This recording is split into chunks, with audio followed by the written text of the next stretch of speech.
여러분, 오늘 우리는 창세기 9장 8절에서 17절까지의 말씀을 함께 본문으로 삼고 함께 읽었습니다. 여러분, 본문을 읽어오면서 오늘 본문의 키워드, 핵심 단어는 뭐라고 생각되어지십니까?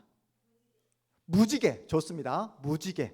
네, 오늘 말씀의 제목이 무지개 언약의 의미니까 무지개 좋습니다. 또 핵심 단어 언약 너무나 중요하죠. 성경 66권을 우리가 언약이라는 키워드를 가지고 창세기부터 요한계시록까지 함께 살펴봤던 우리 시간들 있었잖아요. 언약 너무나 중요합니다. 또 한 가지, 오늘 본문을 관통하는 세 가지 키워드, 핵심 단어, 무지개, 언약, 뭐라고요? 약속은 언약 속에 포함되겠죠? 네.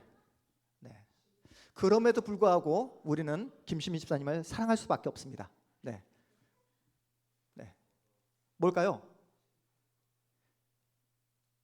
오늘 본문에 나오는 권사님, 증거도 중요해요. 홍수, 심판, 중요하죠. 그런데 오늘 본문의 핵심을 관통하는 세 단어는 우리가 첫 번째로 무지개, 언약, 마지막으로 뭘까요? 기다리다라는 단어입니다. 기억하다라는 단어예요. 오늘 본문에서 이 세 가지 무지개, 언약, 그리고 기억하다, 이 세 가지 단어 중에서 가장 으뜸으로 중요한 단어는 바로 언약이에요. 언약. 오늘 본문에 무려 7번이나 반복되어 우리에게 말씀하고 있습니다. 언약.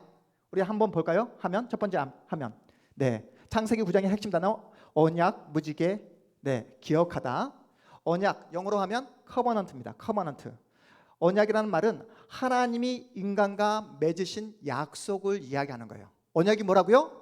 하나님이 인간과 맺으신 약속을 언약이라고 말합니다. 하나님이 언약이라는 이 단어를 무려 몇 번? 7번이나 우리에게 언급하는 이유는 하나님이 약속한 내용을 반드시 지키고야 말겠다는 하나님의 강력한 의지를 우리에게 표명하고 있는 거예요. 그리고 하나님은 이 언약, 약속을 말로만 끝내는 것이 아니라 인간의 두 눈으로 볼 수 있는 증거를 제시해 주십니다. 그것이 뭐라고요? 바로 무지개입니다. 레인보우. 하나님의 약속을 우리 인간의 시각, 우리 두 눈으로 볼 수 있는 표식, 표징, 증거로 무지개를 제시해 주고 있는 거예요. 그래서 우리는 하늘에 떠 있는 그 무지개를 볼 때마다 하나님의 자비와 긍휼을 우리가 확인하게 되는 것입니다. 인간의 죄악에도 불구하고 더 이상 하나님은 물로 세상을 심판하지 않으시는구나 라는 하나님의 그 한없는 사랑을 우리는 무지개를 볼 때마다 확인하게 됩니다. 오늘 본문에 나오는 핵심 단어 언약, 무지개, 기억하다. 이 기억하다라는 이 단어는 히브리어로 뭐라고요? 자카르. 따라해 보겠습니다. 자카르. 약속을 기억하는 거예요. 그런데 이 자카르라는 단어는 약속을 기억하는 것으로 끝나지 않고 반드시 행동으로 옮기는 것. 자카르의 그 단어의 방점은 어디에 있냐면 기억하는 것으로 끝나지 않고 반드시 행동으로, 실천으로 옮기는 것에 방점이 찍힌 그런 단어입니다. 먼저 여러분 언약부터 살펴볼까요? 언약, 영어로 커버넌트. 하나님과 인간 사이에 맺은 약속이라고 말씀드렸습니다. 우리 인간이 하나님과 맺은 약속을 우리 인간이 지켜낼 수 있을까요? 없을까요? 없습니다. 여러분 생각해 보십시오. 지금까지 신앙생활을 해오면서 하나님께 약속드렸던 그 약속의 내용들이 얼마나 많았습니까? 기도생활 열심히 하겠다, 말씀대로 살아가겠다, 이제는 무슨 일이 있어도 하나님의 말씀에 순종하며 살아가겠노라, 그렇게 하나님께 약속했던 시간들이 있었을 거예요. 특별히 인생의 고난의 시간들을 통과해 나갈 때 하나님 이번 한 번만 저를 도와주시면, 이번 한 번만 저를 살려주시면, 이 질병의 고통에서 하나님께서 이번 한 번만 치유의 그 은혜를 베풀어 주신다면 앞으로 남은 인생 하나님의 영광을 위해 살아가겠노라, 그렇게 철석같이 약속했지만 여러분, 하나님께 드렸던 그 약속의 내용들 하나하나 다 지키며 살아가고 계십니까? 그런 분은 한 분도 안 계실까요? 왜냐하면 우리는 화장실 들어갈 때와 나올 때 마음이 확연하게 달라지는 그러한 변덕이 하늘을 찌르는 그런 존재이기 때문에 그렇습니다. 인간 본성 세 가지 특징이 뭐라고 했죠? 인간은 악하다. 두 번째, 게으르다. 세 번째, 변덕스럽습니다. 우리는 우리가 하나님께 드렸던 그 약속을 지켜낼 수 있는 그 실력이 인간에게 있다 없다? 없습니다. 그런데 이미 우리 인간이 악하고 게으르고 변덕스럽다는 것을, 약속을 했지만 그 약속을 지켜낼 실력이 전혀 없다는 사실을 이미 하나님은 다 알고 계세요. 하나님은 인간의 배신, 인간의 변덕스러움, 약속을 했지만 그 약속을 끝까지 지켜내지 못하는 인간의 그 말할 수 없는 그 악함을 다 아시고, 그럼에도 불구하고 끝까지 인간과 맺은 약속을 하나님 쪽에서 무조건 반드시 지켜내고야 말겠다는 그 약속의 내용이 뭐라고요? 바로 언약입니다. 인간 편에서 그 아무리 변덕을 부리고 인간 편에서 아무리 약속을 이행한다 할지라도 하나님 쪽에서 그 모든 약속을 다 이행하는 것, 이것이 바로 성경이 말하고 있는 언약의 핵심이에요. 그 하나님의 강력한 의지를 시각적으로 보여준 게 뭐라고요? 무지개를 보여주시고, 그 무지개를 보시면서 하나님은 기억한다라는 이 단어를, 자카르라는 단어를 쓰고 계세요. 뭐라고요? 그냥 우리처럼 remember, 기억하는 것으로 끝내지 않으시고 반드시 실천, 반드시 행동으로 옮기시는 분. 그래서 여러분, 언약, 무지개, 그리고 기억하다라는 이 단어를 볼 때 모든 주도권을 누가 쥐고 있습니까? 인간 쪽에서 쥐고 있는 것이 아니라 하나님 쪽에서 모든 주도권을 쥐고 있다는 사실을 여러분 꼭 기억하시기 바랍니다. 하나님이 무지개를 보여주시며 노아와 맺은 구체적인 언약의 내용이 무엇이었습니까? 이제는 더 이상 물로 세상을 심판하지 않겠다는 거예요. 우리가 지난주에 청계공원 봄소풍을 갔잖아요. 봄소풍을 가서 나무에 활짝 핀 무엇을 보았습니까? 벚꽃을 보았습니다. 꽃을 보았어요. 봄에는 벚꽃을 보게 하고, 여름에는 우리 새승이가 좋아하는 수박을 먹게 하고, 가을에는 붉게 물든 단풍을 보게 하고, 겨울이 찾아오면 온 세상이 다 하얗게 뒤덮인 그 눈을 볼 수 있게끔 생명의 그 순환이 끊이지 않도록, 멈추지 않도록, 더 이상 이 세상이 파괴되지 않도록 무슨 일이 있더라도 생명을 보존하시겠다는 하나님의 강력한 의지를 무지개를 통해서 보여주신 것입니다. 그래서 우리는 무지개를 볼 때마다 하나님께서 우리 인간에게 보여주신 그 하나님의 사랑과 긍휼과 그 넘치는 하나님의 은혜를 여러분이 확인하셔야 된다는 거예요. 동물 하나, 식물 하나, 작은 생명까지도 아끼시고 지키시고 또한 소중히 여기시는 분이 우리가 믿고 있는 하나님이라는 사실입니다. 한 걸음 더 들어가서 하나님께서 오늘 본문에서 언약이라는 단어를 무려 몇 번 반복하고 있다고 했습니까? 7번. 7번이나 반복해서 언급하신 이유가 무엇일까요?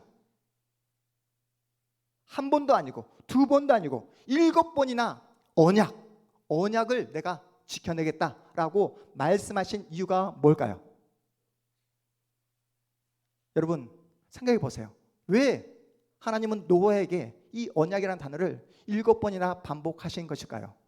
그냥 하신 게 아니에요. 노아는 마음속에 무엇을 가지고 있습니까? 두려움을 가지고 있어요. 공포를 가지고 있습니다. 하늘의 먹구름이라도 잠시 끼는 그 모습을 보는 순간 노아의 마음 가운데 심장이 벌렁벌렁 거리는 거예요. 왜요? 과거에 자신이 경험했던 그 온 세상이 하늘에서 쏟아진 그 홍수로 온 지면에 있는 살아있는 그 모든 생명체가 다 죽음을 맞이했던 참혹한 현장이 생각났기 때문에 그렇습니다.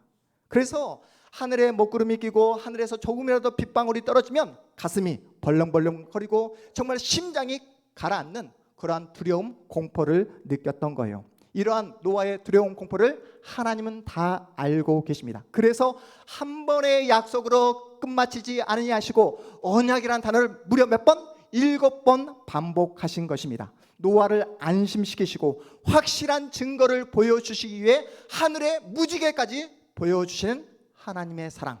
우리 본문 16절 말씀 우리 함께 읽어보겠습니다. 16절입니다. 시작. 무지개가 구름 사이에 있으리니 내가 보고 나 하나님과 모든 육체를 가진 땅의 모든 생물 사이에 영원한 언약을 기억하리라. 여러분, 이 말씀을 읽는 순간 하나님의 섬세한 사랑이 느껴지시지 않습니까? 우리의 연약함, 우리의 부족함을 아시고 먼저 우리에게 찾아와 우리의 마음을 만져주시는 하나님, 하나님의 약속의 말씀을 듣고도 계속해서 공포와 두려움에 떨고 있는 그 노아로 하여금 다시 한번 확실한 증거를 보여주시는 하나님의 사랑, 이 하나님의 섬세한 손길이 보이지 않습니까? 여러분에게도 하나님의 만져주심, 그러한 섬세한 손길에 대한 경험들을 가지고 계시잖아요. 그 누구도 이해할 수 없고 그 누구도 알 수 없는 하나님이 나에게 먼저 찾아와 주시고 나의 눈물과 나의 한숨과 나의 모든 아픔과 상처를 싸매어 주셨던 하나님의 만져주심, 하나님의 섬세한 그 사랑을 여러분 각자가 다 가지고 계실 것입니다. 문제는 하나님께서 여러분의 마음을 만져주시고 상처를 싸매어 주시고 여러분의 눈물을 닦아주신 그 놀라운 사랑의 사건이 있음에도 불구하고 문제가 뭐라고요? 그 은혜의 사건을 망각해버리고 잊어버린 채 살아가고 있는 우리의 모습이 문제라는 사실이에요. 오늘 이 시간 주님의 말씀을 통해 하나님께서 나에게 허락하신 그 은혜의 사건을 다시 기억하는 복된 은혜의 시간 되시기를 주님의 이름으로 축복합니다. 혹시나 은혜의 사건이 희미해져 기억에서 사라져버렸거나 그 주님의 사랑을 온몸으로 경험하지 못한 분이 이 자리에 계시다고 한다면 오늘 주시는 생명의 말씀을 통해 다시 한번 하나님의 그 섬세한 사랑의 손길을 경험하는 복된 축복의 시간이 되시기를 주님의 이름으로 축복합니다. 오늘 본문에 등장하는 무지개, 레인보우라는 이 단어는 히브리어로 케세트라는 단어입니다. 우리 두 번째 볼까요? 무지개 레인보우는 히브리어 뭐라고요? 케세트. 우리 따라해 보겠습니다. 케세트. 네, 오늘 우리 히브리어 두 단어 알고 가는 거예요. 기억하다. 다음에 무지개, 레인보우, 케세트. 무지개는 뭐냐면 하나님의 약속을 시각적으로 보여주는 거예요. 히브리어로 이 케세트는 활이라는 뜻을 가지고 있습니다. 활.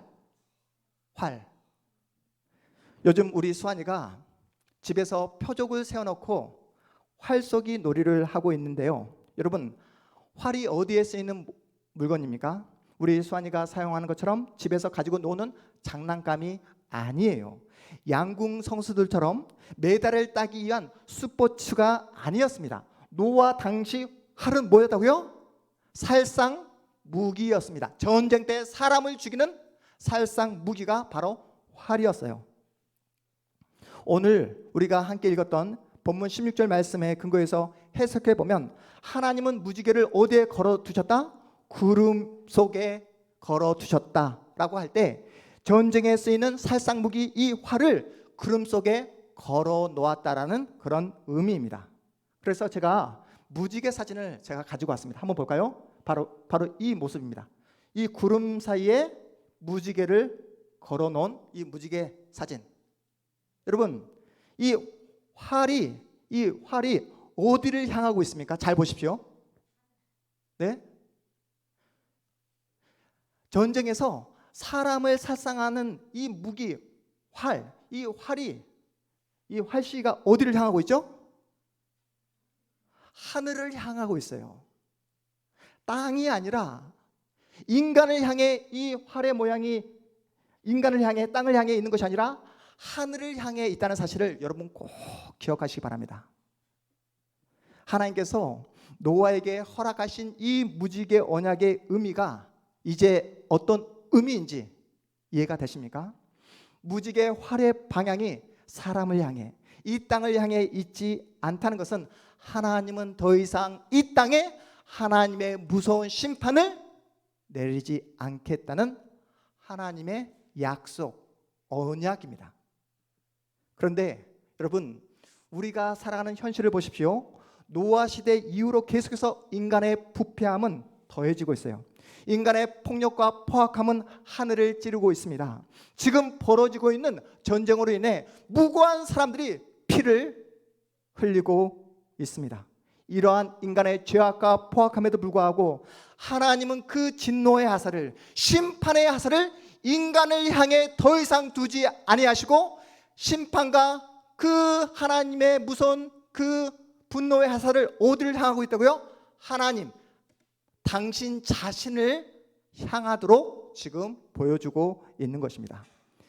인간을 향해 심판을 내리기보다 그 모든 인간의 죄악을 하나님께서 온 몸으로 받아내시겠다는 것이 바로 무지개 언약의 의미인 거예요.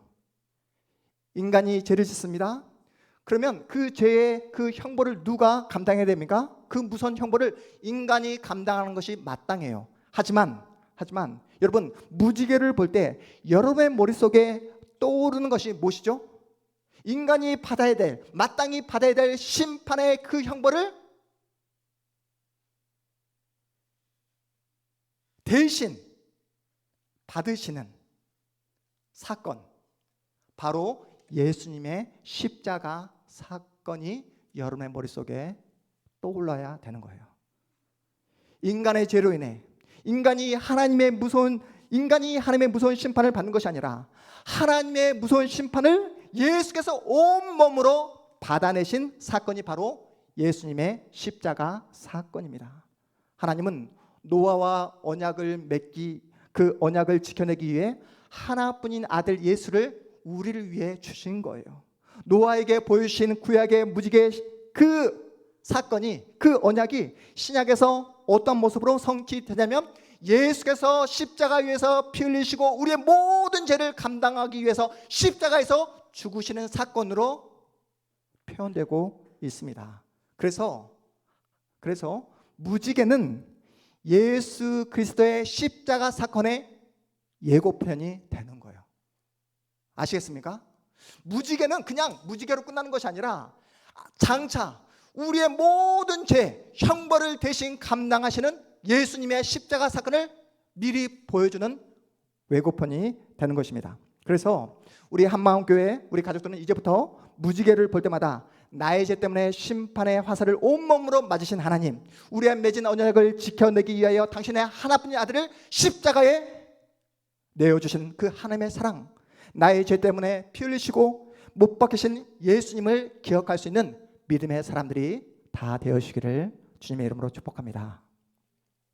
인간에게 그 무엇도 요구하지 않는 하나님, 인간의 연약함을 아시고 먼저 찾아와 주시는 하나님, 그래서 인간의 상처를 싸매어 주시고 인간의 눈물을 닦아주신 하나님, 노아에게 그 어떤 요구도 하지 않으신 그 하나님을 제가 이번 주 내내 묵상하고 기도하는데, 이 노아에게 주신 하나님의 사랑, 노아에게 허락하신 그 무지개 언약을 제가 묵상할 때 신약에 나온 요한복음 5장에 나왔던 예수께서 누구를 찾아가 주십니까? 요한복음 5장에서 38년 동안 중풍병자로 그 세상에서 말할 수 없는 소외와 차별과 멸시를 받았던 38년 된 그 중증 환자가 제 머릿속에 오버랩 되더라고요.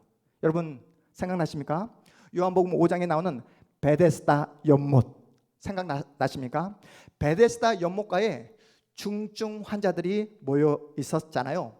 앞을 보지 못하는 사람, 다리를 전혀 사용하지 못하는 사람, 자기 몸인데 자기 몸을 자기 본인 스스로 전혀 가눌 수 없는 그 수많은 중증 환자들이 베데스다 연못가에 모여 있습니다. 왜요? 그들은 가짜 약속을 붙잡고 있었어요. 내려오는 전설에 따르면 가끔씩 하늘에서 누가 내려와서, 천사가 내려와서 베데스다 연못가의 그 물을 움직여주면, 그 움직임이 포착되어지면 가장 첫 번째로 그 베데스다 연못가에 들어가는 사람은 그 어떠한 질병이라 할지라도 다 고침을 받는다는 가짜 약속을 붙잡고 그 중증 환자들이 베데스다 연못가에 모여든 그 현장을 여러분이 기억하고 계실 것입니다. 여러분, 베데스다가 무슨 뜻이었죠? 베데스다. 여러분 알고 있잖아요. 베데스다.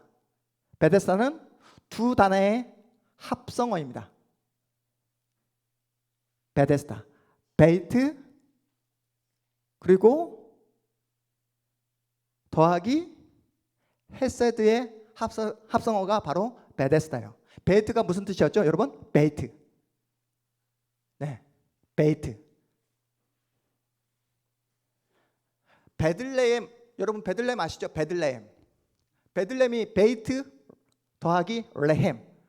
베이트 플러스 레헴의 합성어가 베들레헴이잖아요. 베들레헴, 베이트, 집, 레헴. 무슨 뜻이었죠? 떡, 빵이라는 뜻이잖아요. 그래서 떡집, 빵집이 베들레헴이 되는 거잖아요. 그러면 베데스다, 베이트 플러스 헤세드의 합성어라고 했습니다. 베이트가 뭐라고요? 집. 헤세드 아시죠? 헤세드가 뭐죠? 은혜, 자비라는 뜻이잖아요. 그래서 베데스다 하면 은혜의 집, 자비의 집이라는 뜻을 가지고 있습니다.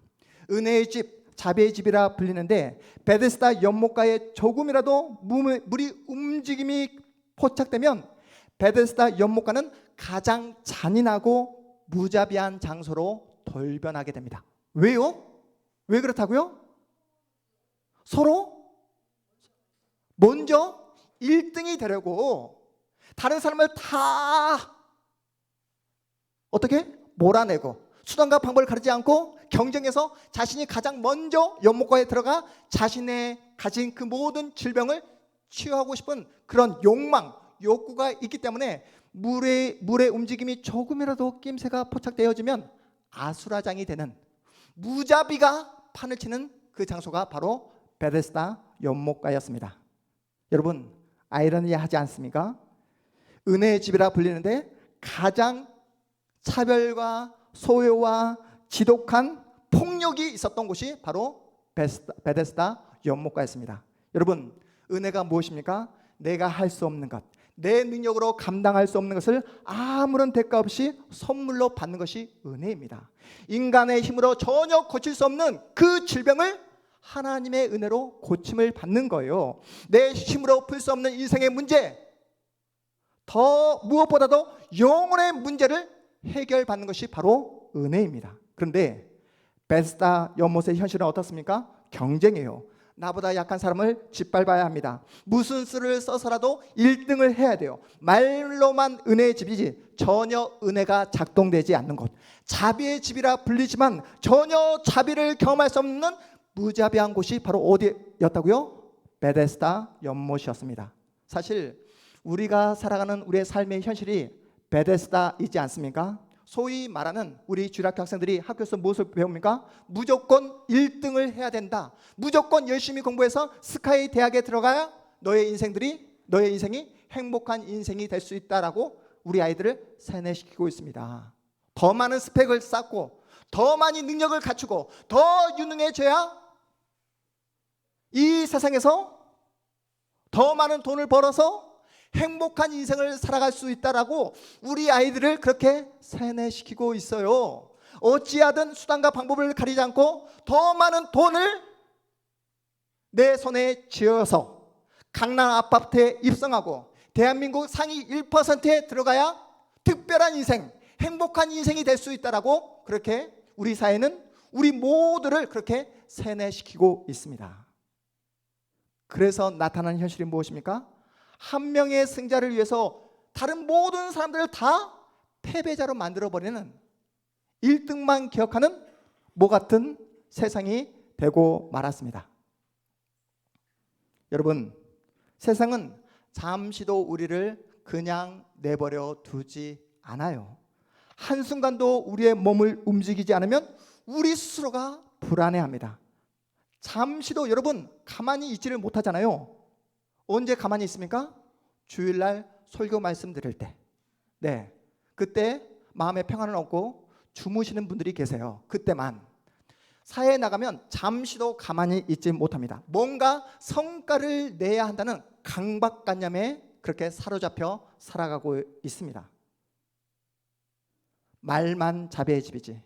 경쟁과 무자비가 가득한 그 베데스다 현장에 누가 찾아와 주십니까? 예수님께서 일방적으로 구하지도 않고 찾지도 않았음에도 불구하고 예수께서 일방적으로 찾아와 만나 주십니다. 은혜와 자비에서 가장 멀리 떨어졌던 한 사람, 38년 동안 중증을 앓았던 그 한 사람, 소외와 차별에 온몸이 젖어서 패배의식에 사로잡혀 있었던 그 한 사람을 우리 주님께서 찾아가 만나 주십니다. 예수님은 그 병자의 아픔을, 그 병자의 과거를, 그 병자의 눈물을, 그 병자의 그 소외감을, 그 병자의 그 말할 수 없는 인간의 그 한숨을 다 알고 계십니다. 우리 주님께서 뭐라고 질문하시죠? 네가 낫고자 하느냐? 네, 주님, 낫고 싶습니다. 주님, 제 두 발로 한번 일어서고 싶습니다. 주님, 저를 긍휼히 여겨 주십시오 라고 이렇게 대답하지 않고 38년간 중증을 앓았던 그 환자가 뭐라고 대답합니까? 물이 움직일 때 저를 연못에 넣어줄 사람이 없습니다. 1등으로 연못에 들어가고 싶지만 저를 도와주는 그 사람이 없어서 제가 고침을 받지 못하고 있습니다 라고 하면서 남 탓을 하고 있어요. 세상을 원망하고 있습니다. 경쟁자를 이길 수 없다라는 패배의식을 주님께 토로하고 있는 모습이에요. 왜요? 38년 된 이 병자는 예수님이 누구신지 전혀 모르고 있어요. 예수께서 자신의 그 질병을 고쳐줄 수 있는 유일한 구원자라는 사실을 전혀 알지 못하고 있습니다. 예수께서 그 38년 된 병자를 완벽하게 치유해 주십니다. 어떻게요? 이 병자의 손을 붙잡고 베데스다 연못가로 들어가십니까? 아니에요. 베데스다 연못가는 생명이 없습니다. 베데스다 연못가가 그 38년간 중증으로 앓았던 환자를 고쳐 준 것이 아니라 누가 그를 치유하고 회복시켜 주십니까? 우리가 믿고 있는 예수께서 그를 고쳐주십니다. 혹시 이 자리에 예수를 만나지 못한 분이 계십니까? 38년 된 병자같이 세상을 원망하며 다른 사람과 나를 비교하며 그래서 세상을 향해서 비관과 이루 말할 수 없는 절망을 토로하면서 하루하루 어쩔 수 없이 살아가고 있는 분은 안 계십니까? 여러분에게 진정 필요한 것이 무엇인지도 모른 채 세상의 소리에 세뇌되어 그냥 세상 사람들처럼 살아가고 있는 분은 안 계십니까? 우리 예수님 이 시간 여러분 한 분 한 분을 지금 보고 계십니다. 여러분의 마음을 알고 계시고 여러분의 눈물을 알고 계시며 여러분의 외로움을 알고 계시고 여러분의 영혼 상태를 다 꿰뚫어 보고 계십니다. 여러분의 모든 것을 알고 계시는 우리 주님께서 이렇게 말씀하십니다. 네가 낫고자 하느냐? 네가 낫고자 하느냐? 네 자리를 들고 일어나 걸어가라. 일어나 걸어가라. 이 주님의 말씀을 듣고 여러분의 심령이 회복되어지는 놀라운 은혜와 역사를 경험하는 복된 하나님의 자녀들 다 되어주시기를 주님의 이름으로 축복합니다. 여러분 아시잖아요. 예수가 없는 곳에는 은혜가 없습니다. 세상이 만들어 놓은 베데스다에는 자비가 없습니다. 그 연못이 인간적인 눈으로 볼 때 화려하고 세련되게 보이고 그럴듯해 보여도 그곳에는 생명이 없습니다. 아무리 많은 사람들이 벌떼처럼 모여들어서 마치 그곳에 세상 사람들이 그토록 원하는 성공이 보장되는 양, 그렇게 사람들이 모여들고 마치 그곳에 행복이 있고 소망이 있어 보인다 할지라도, 여러분, 아무리 요람 법석을 떨어도 예수 그리스도 외에는 소망이 있는 곳은 세상 그 어디에도 없는 줄 여러분 꼭 기억하시기 바랍니다. 왜 그렇습니까? 우리 주님만이 우리를 위해서 죽으실 수 있는 유일한 분이시기 때문에 그렇습니다. 죽기까지 우리를 사랑해 주시는 분이세요. 당신의 온몸으로 우리가 받아야 할 그 하나님의 무서운 심판과 무서운 형벌을 온몸으로 받아내신 분이 우리가 믿고 있는 예수 그리스도이십니다. 여러분, 오늘 본문으로 돌아서 하나님은 어떤 분이십니까? 우리가 감당해야 될, 우리가 온전히 받아야 될 그 하나님의 무서운 형벌, 심판을 어떻게 했다고요? 우리로 향하도록 하지 않으시고 화살의 방향을 어떻게 해요? 하늘로, 하나님 당신 자신으로 향하도록 바꾸어 주신 분이 우리가 믿고 있는 하나님이십니다. 이것이 바로 기독교가 말하고 있는 진짜 복음이에요. 오늘 우리가 함께 읽은 창세기 9장 무지개 언약은 다시는 세상을 물로 심판하지 않겠다라는 그런 단순한 선언이 아니라 인간의 죄악과 부패함을 인간에게 돌리지 아니하시고 하나님 당신 스스로 모든 인간의 심판과 형벌을 당신이 온몸으로 받아내시겠다 하는 하나님의 은혜의 선언이자 하나님의 놀라운 은혜의 약속임을 꼭 기억하시기 바랍니다. 그 하나님의 사랑과 은혜를 입은 우리가 주님의 몸된 교회로 부름받은 우리 공동체가 그렇다면 앞으로 우리가 어떻게 살아가는 것이 마땅하겠습니까? 무지개 언약을 부여받았고 주님의 십자가 사랑을 경험한 우리가 누군가를 미워하고 누군가 갈등하며 누군가 싸우는 자리로 나아가셔야 되겠습니까? 하나님께서 활의 방향을 자신을 향하도록 그렇게 바꾸어 놓았듯이 이제는 모든 비난의 화살, 모든 미움의 화살, 모든 심판의 화살을 상대에게 떠넘기는 것이 아니라 누구에게? 내 자신에게, 나에게 그 화살의 방향을 바꾸는 우리가 되었으면 좋겠습니다. 이제 우리는 무지개 언약을 부여받았기에 이제 우리는 38년 된 병자같이 우리 안에 있는 그 모든 영혼의 문제를 예수 그리스도의 이름으로 해결함을 받았기에 이제부터 세상이 만들어 놓은 모든 혐오를 우리가 어떻게 하자고요? 세상이 만들어 놓은 모든 혐오를 우리 예수 믿는 우리 동탄 한마음교회 공동체는 혐오해 보자고요. 차별을, 세상이 만들어 놓은 그 차별을 세상 사람들처럼 차별하는 것이 아니라 그 차별 자체를 우리가 차별해 보자고요. 더 이상 심판을 멈추고 심판을 심판하는, 여러분, 우리 주님이 십자가에서 무엇을 하셨습니까? 죽음을 이기셨죠. 죽음으로 죽음을 이기셨던 것처럼 우리가 서로 사랑하고 서로에게 선물이 되어줌으로 무지개 언약을 온전히 지켜내는 그런 하나님의 사람들이 되었으면 좋겠습니다. 하나님께서 구름 속에 활을 드시고 활의 방향을 당신에게 돌리셨던 것처럼 이제부터는 상대방을 향한 모든 비난과 정죄의 화살을 멈추고 십자가를 짊어지는 자리로 나아가 진정 하나님께서 우리에게 요구하시는 무지개의 사랑을 실천하는 하나님의 그 온전하신 그 사랑을 우리의 온몸으로 전 세계를 통해서 주님의 살아계심을 증거하는 복된 하나님의 사람들이 다 되어주시기를 주님의 이름으로 축복합니다. 우리 모두 자리에서 일어나겠습니다.